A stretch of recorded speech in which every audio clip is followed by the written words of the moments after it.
Assalamualaikum warahmatullahi wabarakatuh. Nama saya Wulan. Di Waalaikumsalam. sini saya akan mewawancarai Mbak Tami. Untuk Mbak Tami, boleh untuk memperkenalkan dirinya?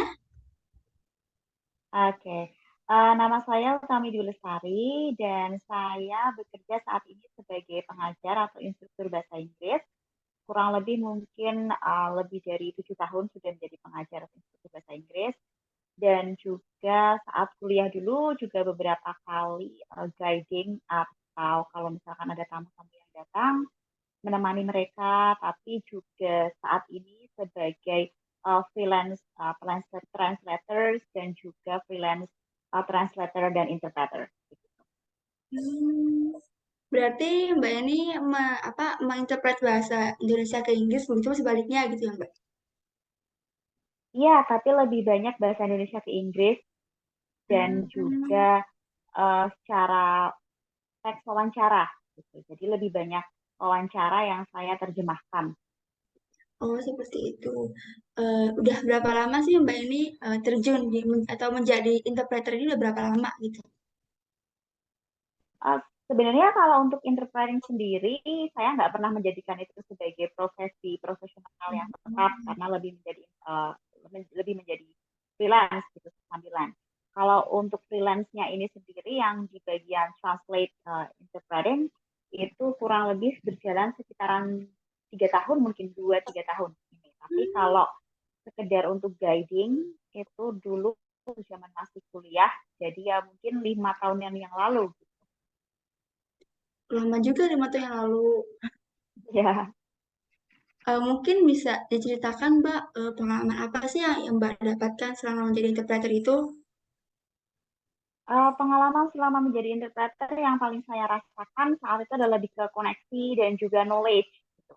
Kan ketika kita interpret berarti kita menjalinkan relasi antara source dengan orang yang ingin kita sambungkan begitu. Dalam kasus ini mungkin pernah exchange students yang sedang di Jogja dan mereka sedang melakukan penelitian begitu. Jadi kita akan mendampingi selama penelitian tersebut untuk katakanlah stay-nya di Jogja seperti apa, adapt dengan culture-nya juga, termasuk juga ketika harus terjun ke lapangan dan berinteraksi dengan source atau narasumber yang mereka inginkan.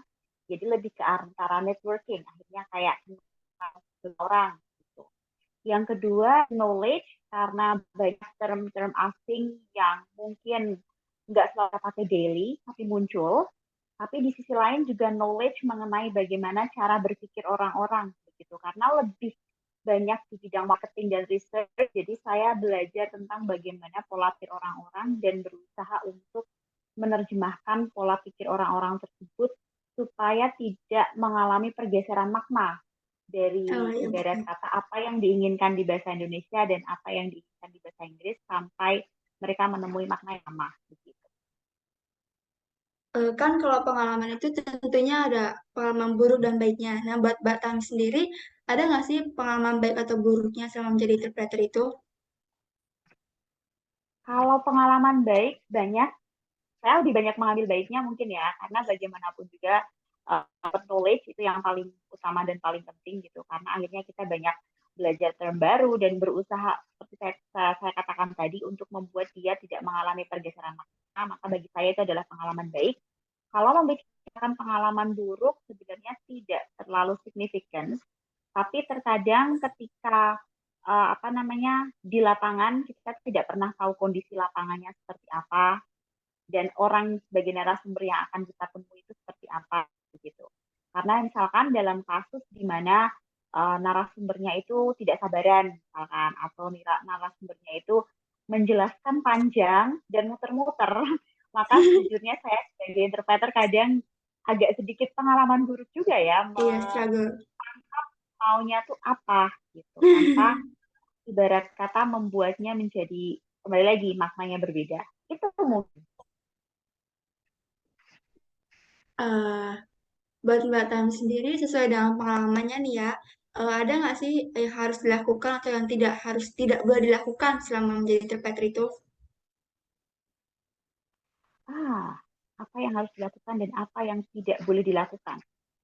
Menurut saya kalau yang harus dilakukan itu yang pertama adalah respect the culture, baik itu culture dari katakanlah penyewa atau pemakai jasa kita, karena kita harus tahu dulu kan melakukan background check orang ini itu dari mana misalkan mereka adalah expat, maka kita harus sedikit cari tahu tentang bagaimana culture mereka, kebiasaan, kebudayaan dan lain sebagainya. Dan juga karena kita juga harus bisa adapt dengan pola kerja mereka. Nah, itu adalah hal yang harus kita lakukan. Jadi kita harus cari tahu dulu nih background orang ini seperti apa supaya tidak salah ibarat kata preparation. Tapi di sisi lain juga kita akan melakukan cross check terlebih dahulu ke source-nya begitu. Jadi kayak kita mau wawancara siapa atau siapa yang akan kita hubungkan dari narasumber ibarat kata pemakai jasa dan juga orang yang akan kita hubungkan itu kita harus cari tahu dua-duanya begitu. Yang kedua adalah dengan mungkin bertukar pikiran saya yang saya lakukan ke teman-teman yang mungkin juga memiliki pengalaman baik di bidang interpreting maupun translator. Jadi saya akan bertanya ke mereka mengenai, oh aku dapat nih, misalnya lagi ngerjain project ini, kira-kira kayak gimana ya? Ini bisa diterjemahkan sebagai apa ya? Term-term ini enaknya kayak gimana? Nah, hal-hal seperti bisa kita siasati dengan bertukar pikiran gitu. Sementara mungkin untuk hal yang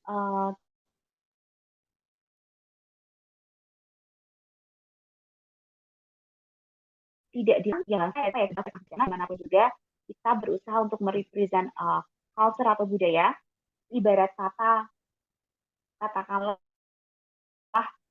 pengguna jasa kita bahwa kita orang lokal yang lebih mengerti bagaimana culture, customs dan value yang ada. Tapi di sisi lain narasumber kita mungkin yang adalah orang lokal itu sendiri karena saya lebih banyak apa ya kayak menjembatani Inggris dan Indonesia, mereka orang lokalnya akan menganggap bahwa kita itu perpanjangan tangan dari ekspat misalkan. Jadi mereka akan menganggap kita berinteraksi atau berhubungan langsung dengan mereka. Jadi jangan sampai menyinggung lah salah satu sih begitu. Eh, Sebelumnya Mbak Tami ini tuh memang suka bahasa Inggris atau sebelumnya tuh dari jurusan bahasa Inggris gitu Mbak. Ya, kebetulan saya lulusan dari sastra Inggris. Nah, maaf tadi lupa ya mengenalkan ya. Saya Sastra. lulusan sastra Inggris. Iya. Emang dari SMP atau SMA itu suka bahasa Inggris Mbak? Kebetulan dari SMA memang suka bahasa Inggris dan merasa bahwa pelajaran bahasa Inggris itu tuh kayak cukup apa ya, tidak terlalu menantang matematika, fisika, atau kimia gitu aja. Betul. Eh, ada nggak sih pengaruh apa ya kayak selain dari pelajaran atau dari sekolah gitu Mbak Tami ini kayak ikut les Inggris juga atau enggak gitu Mbak? Kebetulan sih saya tidak ikut les gitu, cuman memang justru mulai semester 3 waktu itu ketika kuliah, saya belajar untuk memberikan les atau mulai buka les untuk anak-anak Hmm. dan juga menjadi asisten dosen. Jadi dituntut untuk lebih bisa belajar dibandingkan yang lain gitu kan. Tapi sebelum itu pun, sebelum saya masuk kuliah, sejujurnya ada sedikit pengakuan ya Mbak ya. Saya dulu kayak lumayan suka perkoreaan pada zamannya. Jadi lebih sering ibarat kata mengkepo berita dan lain sebagainya pada masanya Iya. itu belum banyak source yang menggunakan bahasa Inggris gitu kan, yang ada dalam bahasa Indonesia.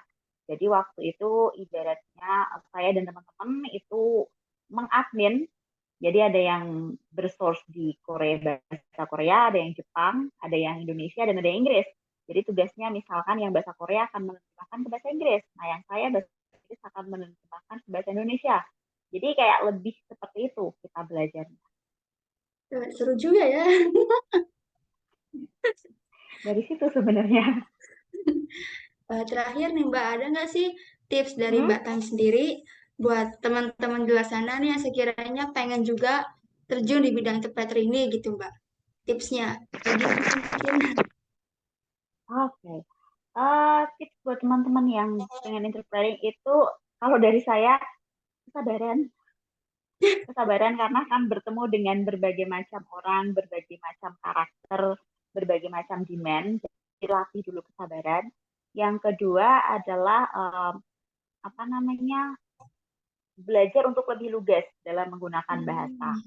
Jadi belajar mengenai kelugasan bahasa, perbanyak vocabulary atau terms, jadi bisa lebih fleksibel dan tidak terdengar kaku begitu.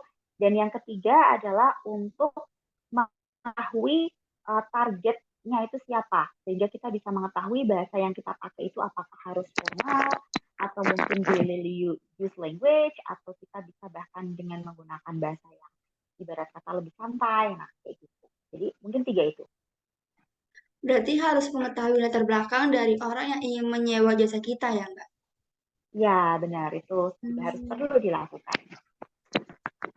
Udah di penghujung wawancara nih, Mbak. Sebelumnya saya Oke, terima kasih banget buat Mbak Tami udah sama-sama. repot-repot mau menjadi narasumber saya. Padahal baru pulang kerja tadi. Udah gak enak.